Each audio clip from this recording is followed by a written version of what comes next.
man like you, it's really not much you could say or do to turn him off. I'm on the phone with this guy one time, and he like, "What you doing?" So I'm like, "Nothing, just putting this wedgie out my ass."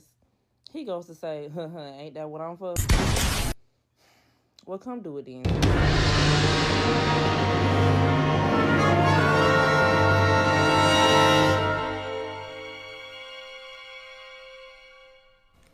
We have an undercover Steph Curry. You pulled from Yucatan and you greened it, and you didn't just green it, you swished it. It wasn't off the backboard, it wasn't off the glass, it wasn't off the rim. You hit nothing but nets.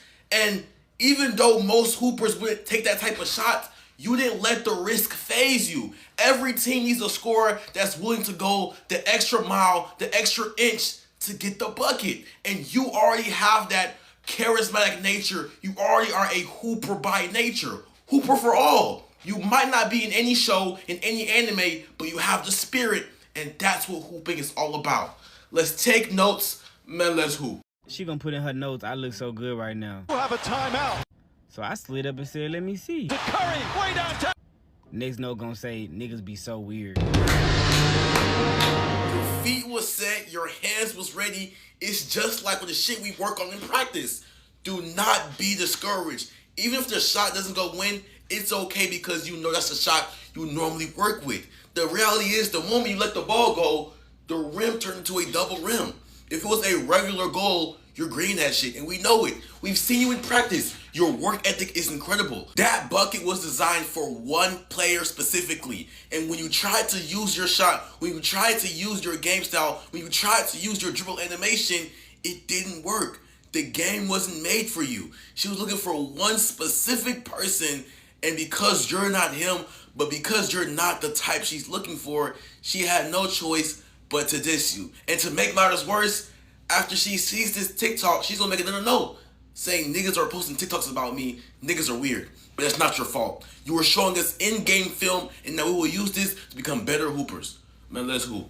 You just started talking to this girl. Everything is sunshine and rainbows. You're saying all the right things. You're being super nonchalant. She's not your priority, and that's why she likes you. She likes this version of this nonchalant, fake version of you where you didn't have her as the first priority. But the moment you start liking her too much, the moment where you put her first, the moment where you start being your real self, the moment you start falling in love with the bitch, that's when she starts acting weird. Because the reason she liked you to begin with is because you didn't give a fuck, you had other bitches, but now you like her too much. She doesn't like this version of you no more. The more she realized that you're no longer a mystery, you're as boring as a brick wall. She figures you out, she knows your patterns. The old version of you, the one she initially liked, is gone now. It's this real version of you. The one who she figures out, the one who's smiley, oh yeah, he likes to eat his cereal this way. He's super predictable. But the version of you where she didn't understand who the fuck you are, she liked that more. That was more attractive. She could daydream about this fake version of you. But the moment you start acting out of incongruence with this shit and you start acting like the real version of yourself, the version of yourself that is not this. I'm gonna be 20 next year in college, at least. You want a cookie? Yes. You want my cookie? Yes.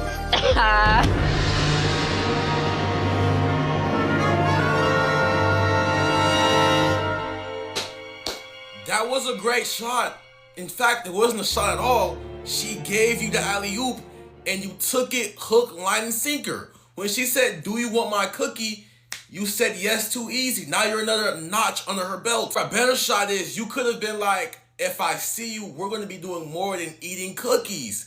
Play with her mind, play with her mental. You can't give it up too easy. Girls love a challenge. They love the guy that just doesn't give them what they want immediately. So you have to throw in some type of gaslight, some type of psychological manipulation. You have to throw something. It was a good shot, but you said an answer every other guy would say. You're still a hooper. You still got the bucket, but it's about how can we get better buckets and how can we be less predictable. Man, let hoop. So you guys talk on the phone. She tells you her boy problem. You are hard stuck in the friend zone mission. You fucked yourself up, but I can help you. That's okay. The only way to undo the damage you did, my nigga, is you have to go ghost. You have to reinvent yourself. Only long enough to the point where she'll start saying some shit like, "Oh my God, I miss you. Where have you been?" It's in the 40 laws of power. Absence creates value. So when you go absent and you come back to her, You have to change. You're not gonna change that much, but the only thing different about you is you're gonna start spamming more hezzies. AKA, you're gonna flirt with her, but it's not gonna be an obvious flirt. So let's say y'all on FaceTime. You might throw some shit like, shit, you look good for once. Is you trying to impress me? That basic line is a perfect hezzy. One, you gave her a regular compliment. And two, you stroked your own ego. And three, she'll laugh because she knows you're just playing. Now, with this type of statement, it's based off how you say it. You're going to be spamming those type of statements like jabs, man. To keep these jabs up, it'll get to the point where she'll feel comfortable throwing her own jab. She'll start matching your energy. You ever people girls start copying your lingo? It's the same shit. Regardless, spam it, and then when you guys link, that's a whole other ballpark. Man, let's hoop.